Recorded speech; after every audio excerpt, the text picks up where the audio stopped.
कलयुग के न्यायाधीश श्री शनिदेव की कुछ महिमाओं का वर्णन करेंगे। शनिदेव को कलयुग का न्यायाधीश माना जाता है भक्तों। जिन पर ये कृपा करते हैं उसके जीवन में किसी भी प्रकार का कोई कष्ट नहीं आता भक्तों। सूर्यपुत्र भगवान शनिदेव जिन भक्तों पर अपनी दया दृष्टि की छाया रखते हैं वो भक्त हर कार्य को बड़ी आसानी से संभव कर पाते हैं। किंतु शनिदेव की ढैया जिस पर लग जाती है वो राजा भी कंगाल हो जाते हैं। अतः शनि महाराज को हमेशा प्रसन्न रखना चाहिए भक्तों। सच्चे मन से जो भक्त उनका ध्यान लगाता है उस भक्त पर वो सदैव सदैव मेहरबान रहते हैं भक्तों। तो आइए भक्तों सुनते हैं शनि महाराज की महिमा का वर्णन इस पावन कथा के माध्यम से। मेरे साथ मिलकर बोलिए शनिदेव महाराज की जय। श्री चरणों में शीश झुकाई शनिदेव का ध्यान लगाई, सच्चे मन से नाम सुमिरते हम है करते। कथा है ये तो शनिदेव की बात बड़ी प्राचीन समय की। किसी गांव में एक था ब्राह्मण,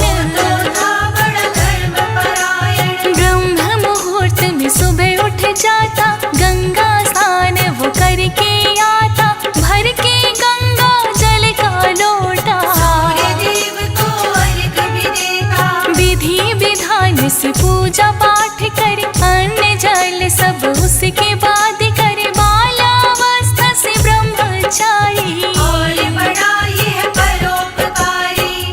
भक्तों उस ब्राह्मण का नियम था सुबह ब्रह्म मुहूर्त में उठ जाता था, स्नान आदि करके सूर्य को अर्घ देता, घर आकर पूरे विधि विधान से पूजा पाठ करता भक्तों। उसके बाद ही कहीं अन्न जल ग्रहण करता था और दूसरों के हित के लिए सदैव सदैव सोचता था भक्तों। ग्रामवासी उस ब्राह्मण का बहुत ही आदर सम्मान करते थे। एक दिन की बात है, सुबह सुबह जब वो गंगा स्नान करने जा रहा था तो रास्ते में उन्हें शनि देव मिल जाते हैं। ब्राह्मण ने शनि देव को प्रणाम किया और ब्राह्मण पूछने लगा कि हे शनि देव, आज सुबह सुबह आप किधर जा रहे हैं? तो शनि देव ने उस ब्राह्मण से क्या कहा भक्तों?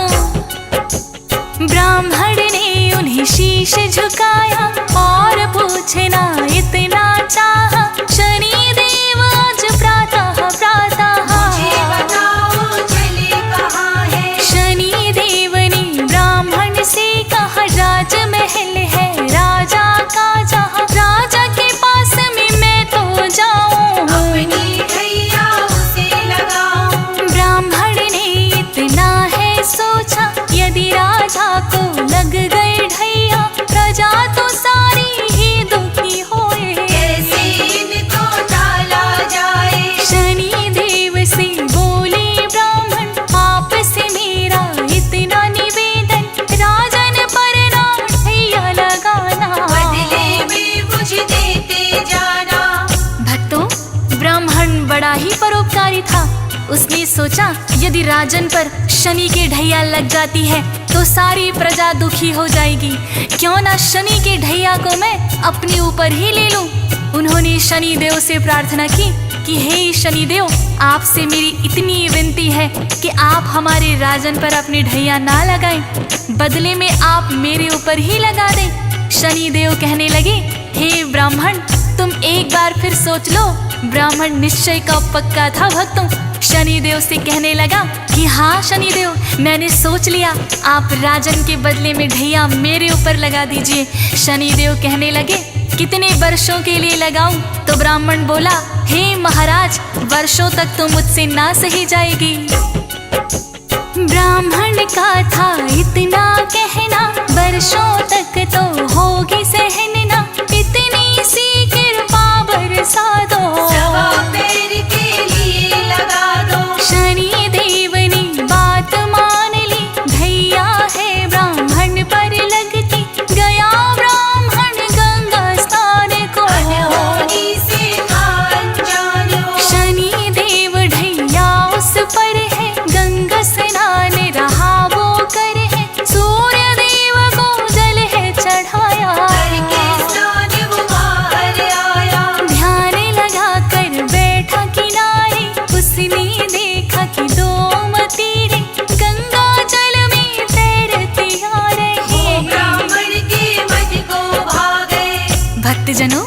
जब ब्राह्मण गंगा स्नान करके सूर्य को अर्घ देकर बाहर निकला तो गंगा के किनारे ध्यान लगाकर बैठ गया। उसी समय देखा कि 2 मतीरे पानी में तैरते हुए आ रहे हैं। ब्राह्मण ने सोचा पूजा पाठ के बाद आज इन्हीं मतीरों को मैं खाऊंगा। 1.25 पहर तक जब तक शनि की ढैया है मैं ईश्वर का ध्यान करूंगा। और ब्राह्मण ने वो मतीरे निकालकर अपने घुटनों के नीचे रख लिए और ईश्वर के ध्यान में बैठ गया। भक्तों, इधर से एक राहगीर गुजर रहा था। उसने देखा ब्राह्मण अपने दोनों घुटनों के नीचे नरमुंड दबाए हुए हैं। पास आकर देखा तो वो दोनों राजा के पुत्रों के शीश थे। भक्तों, नगर में जाकर उसने सबको बता दिया कि एक ब्राह्मण ने राजा के दोनों बेटों के शीश काट दिए हैं और उसे घुटनों के नीचे दबाकर बैठा हुआ है। ज्यों ही राजा तक ये खबर पहुंची, राजा बिलाप करता हुआ आया। भक्तों, और उसने सैनिकों को आदेश दिया कि ब्राह्मण को तुरंत पकड़ कर लाओ और सूली पर चढ़ा दो। बात नगर में फैल गई है, राजकुमारों की हत्या हुई है। राजा मंत्री को बुलवा कर उसे पकड़ कर, दोनों प्रिय मेरे राजकुमार हैं। ब्राह्मण ने दिया शीश उतारे हैं, सुनकर मुझको हुआ कष्ट है। ब्राह्मण तो बड़ा दुष्ट है, शीघ्र ही उसे पकड़ कर लाओ और आते ही सूली चढ़ाओ। सजा दो ऐसी न जाए भूली, चौराहे पर कांपो सूली। ज्यों ही सैनिक वहाँ पे आए, ब्राह्मण बैठा ध्यान लगाए। राजकुमारों के जो शीश थे ब्राह्मण के घुटनों के नीचे। भक्तजनों, जब सैनिक वहाँ पर आए तो देखा वास्तव में ही ब्राह्मण ने अपने घुटनों के नीचे राजकुमारों के शीश दबा रखे थे। ब्राह्मण को सैनिकों ने उठाया।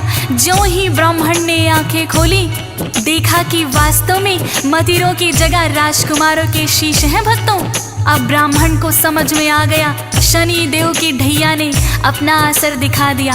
सैनिक उसे पकड़कर ले गए। राजा ने कहा, इस ब्राह्मण ने मेरे निर्दोष राजकुमारों की हत्या की है, इसे तुरंत ही सूली चढ़ा दो। ब्राह्मण को चौराहे पर लाकर जैसे ही सूली लटकाने लगे, सूली टूट गई। भक्तों, फिर राजा ने तांबे की सूली बनवाई और ब्राह्मण को सूली चढ़ाने लगे तो वो भी टूटकर गिर गई। भक्तों, इसी तरह राजा ने चांदी की सूली बनवाई, वो भी टूटकर गिर गई। भक्तों, तो सोने की सूली बनवाने का आदेश दिया राजा ने। तब तक 1.25 पहर बीत चुका था। भक्तों,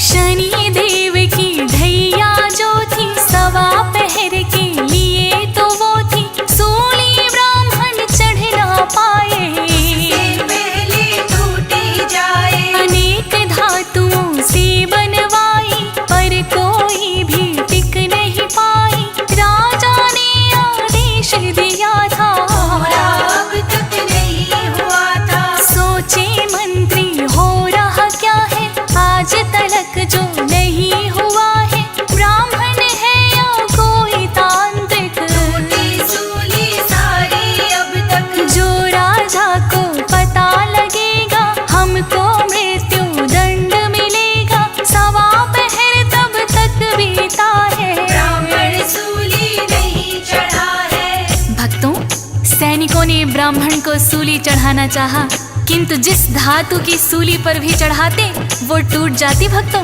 लोहे की टूटी तो तांबे की बनवाई, तांबे की टूटी तो चांदी की बनवाई, चांदी की टूटी तो सोने की सूली बनवा कर लाए। भक्तों, इसी क्रम में 1.25 प्रहर बीत गया। भक्तों, तभी दोनों राजकुमार खेलते खेलते राजा के पास आ जाते हैं। रानी उनको देखकर बड़ी ही हर्षित हुई। फिर रानी ने राजा से कहा कि हे महाराज, अभी तक तो सैनिक ब्राह्मण को सूली पर चढ़ा चुके होंगे, हो सकता है ना भी चढ़ाया हो। आप जल्दी से जाइए और उन्हें रोकिए, वरना हमें ब्रह्म हत्या का पाप लग जाएगा। राजा तुरंत ही वहां आए और कहने लगे, सैनिकों, ये ब्राह्मण निर्दोष है, इसको छोड़ दो। फिर राजा ने ब्राह्मण से विनम्र विनती करके क्षमा याचना की तो ब्राह्मण देव ने कहा, राजन, इसमें आपका कोई दोष नहीं है। सवा प्रहर के लिए मुझ पर शनि की ढैया थी जो मैंने जानबूझकर लगवाई थी। राजा पूछने लगे, आपने जानबूझकर क्यों लगवाई? तब ब्राह्मण ने सारा वृतांत राजा को बता दिया। भक्तों, राजा ने सोचा ये ब्राह्मण कितना परोपकारी है और मैंने इसे सूली पर चढ़ाने का आदेश दे दिया था। राजा को बड़ा ही पश्चाताप हुआ। राजा फिर ब्राह्मण से क्षमा प्रार्थना करके पूछने लगा, हे ब्राह्मण देव, यदि शनि की ढैया लग जाए तो उसे किस प्रकार से उतारा जा सकता है? तब ब्राह्मण राजा से कहने लगा, जो शनि की ढैया लग जाए, सोना चांदी उसे चढ़ाए, तांबा या लोहा कर अर्पण, शनि देव होते हैं प्रसन्न। यदि ये संभव ना हो पाए, काले तिल और तेल चढ़ाए, काले उड़द हैं जो भी चढ़ाते, भैया उन पर नहीं लगाते। या फिर आस पास हो पीपल, नित्य नियम से उसको दीजन, प्रार्थना शनि देव से करना, हम पर प्रसन्न आप सदा रहना। ब्राह्मण से राजन ने जाना, अपने मन ही मन है ठाना, मैं भी इनकी करूँ आराधना, ताकि दुख से हो न सामना। भक्तजनों, इस प्रकार उस दिन के बाद वो राजा भी शनि भक्त हो गए और नित्य नियम से शनि महाराज की पूजा करने लगे। ब्राह्मण को उन्होंने आदर सहित विदा किया। भक्तों, ब्राह्मण ने शनि देव की ढैया अपने ऊपर ले ली थी, उसका भी धन्यवाद किया। भक्तों, शनि देव की वक्र दृष्टि से तो देवता भी नहीं बच पाते, फिर इंसान तो क्या है। इसी तरह की एक और कहानी है भक्तों। जब शनि देव ने सोचा कि मैं भोलेनाथ पर अपनी वक्र दृष्टि डालता हूँ, ये सोचकर शनि देव कैलाश पर आ गए। भक्तों, भोलेनाथ को प्रणाम किया। भोलेनाथ ने उनसे आने का कारण पूछा तो शनि देव क्या कहते हैं भक्तों? सुन लो हे भोले भंडारी, इतनी सी इच्छा है हमारी, मेरी दृष्टि जो है वह एक बार आजमाओ आप पर। बात है मात्र सवा पहर की, डालूंगा अपनी वक्र दृष्टि, हे भोले तुम इसे संभालो, बचने का कोई यत्न बना लो। सुन कर के भोले मुस्काए, मुझ पर ना कुछ असर दिखाए, अपना मन तुम भी बहला लो, अपनी वक्र दृष्टि डालो। भोलेनाथ ने आज्ञा दे दी, डाली शनि ने वक्र दृष्टि, भोलेनाथ को समझ न आया, उन्होंने इससे बचना चाहा। भक्तों, शनि देव ने ज्यों ही भोलेनाथ पर वक्र दृष्टि डाली, भोलेनाथ सोचने लगे मैं शनि देव की वक्र दृष्टि से बच जाऊंगा, और कैलाश छोड़कर वो मृत्युलोक में आ गए और सवा पहर तक एक हाथी का रूप बनाकर जंगल में विचरते रहे। भोलेनाथ सोच रहे थे, भक्तों, शनि देव की वक्र दृष्टि मुझे पहचान ही नहीं पाएगी, और सवा प्रहर तक मृत्युलोक में हाथी बनकर विचरते रहे। जैसे ही सवा प्रहर पूरा हुआ, भोलेनाथ ने सोचा शनि देव की वक्र दृष्टि का मुझ पर कोई असर ना हुआ, अब तो सवा प्रहर बीत चुका है, मैं वापस कैलाश पर चलता हूँ। भोलेनाथ हाथी की योनि छोड़कर कैलाश पर लौट आए। भक्तों, कैलाश पर आकर देखा शनि देव वहीं बैठे हुए हैं और भोलेनाथ की प्रतीक्षा कर रहे हैं। भोलेनाथ शनि देव से कहने लगे, भक्तों, शनि तुम्हारी वक्र दृष्टि मेरा बिगाड़ न पाई कुछ भी, सवा पहर अब बीत गया है, मुझे देखो कुछ ना भी हुआ है। सुन कर के शनि लगी मुस्कानी, माने आप चाहे ना मानी, समझ आप की नहीं है आया, वक्र दृष्टि ने असर दिखाया। भोलेनाथ ने फिर ये पूछा, वक्र दृष्टि से असर हुआ क्या? वक्र दृष्टि तो हुई निष्फल है, देखो बैठे हम सकुशल हैं। शनि देव ने फिर है बताया, वक्र दृष्टि ने असर दिखाया, वरना आप क्यों मृत्युलोक पर सवा पहर शनि देव ने बताया कि हे भोलेनाथ, मेरी वक्र दृष्टि ने तो असर दिखा ही दिया, जिसके कारण आपको कैलाश छोड़कर मृत्यु लोक पर जाना पड़ा है और आप सवा पहर तक हाथी की योनि में भी रहे। यही मेरी वक्र दृष्टि का असर था। तब भगवान भोलेनाथ ने माना कि हाँ शनिदेव, आपकी वक्र दृष्टि से तो कोई भी नहीं बच सकता, और भोलेनाथ ने शनिदेव को गले लगा लिया भक्तों।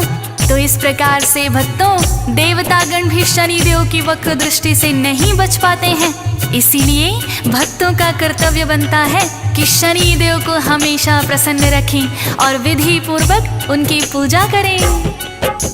शनि देव का करना सुमिरन, रखना इनको सदा ही प्रसन्न, रुष्ट कभी ना होने देना। हमारा इतना कहना, जब ये कोपित हो जाते हैं, देवता भी नहीं बच पाते हैं, पड़े जो इनकी वक्र दृष्टि। मानव की फिर क्या है हस्ती, सदा आपका ध्यान करेंगे, आपका ही गुणगान करेंगे, आपकी अजब अलौकिक माया। रखना हम पर ठंडी छाया, हंस राज रिलहन यही चाहता, चरणों में सदा शीश झुकाता, भोज सुरेश की भूल क्षमा करो। शनि देव हम पर भी दया करो।